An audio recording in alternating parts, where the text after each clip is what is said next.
popular ideas about happiness will make you miserable if you actually hold on to them too tightly, believe them too much, or let them dictate how you live your life.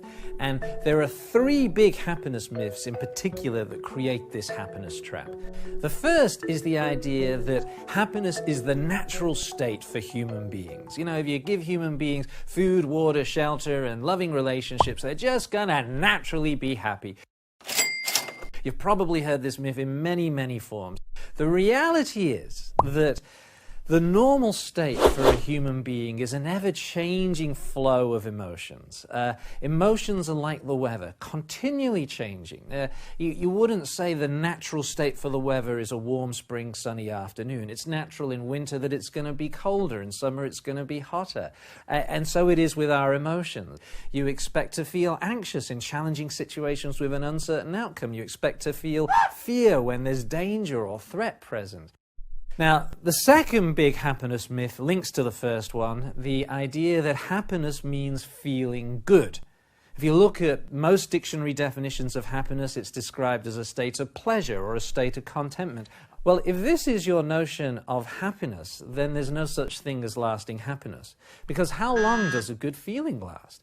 Think of the happiest day of your life. How long did a state of pleasure or contentment last before there was some frustration, disappointment, anxiety, irritation? If I were to define the word happiness, I would describe it as living a rich, full, and meaningful life in which we feel the full range of human emotions. The things that make life rich, full, and meaningful don't just give us pleasant feelings. Like, think about building loving relationships. Think about people that you love and care about and you spend a long time with. Do you have a relationship like that in your life that only gives rise to pleasant feelings? When relationships are going well, there's often wonderful feelings of love and joy, but all relationships come with tension and conflict and difficulty.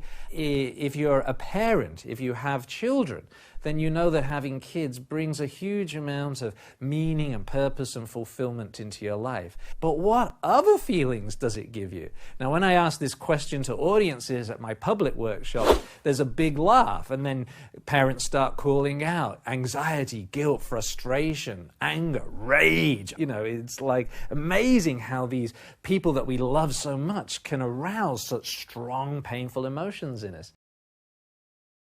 So this holds true for really any meaningful life project, from building a career, from looking after your body, from building a family. The things that make life rich, full, and meaningful give you plenty of painful emotions, as well as some very pleasant ones.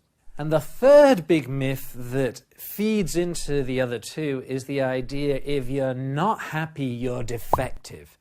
More and more, human nature is being pathologized as signs there's something wrong with you and you need some medication to fix it.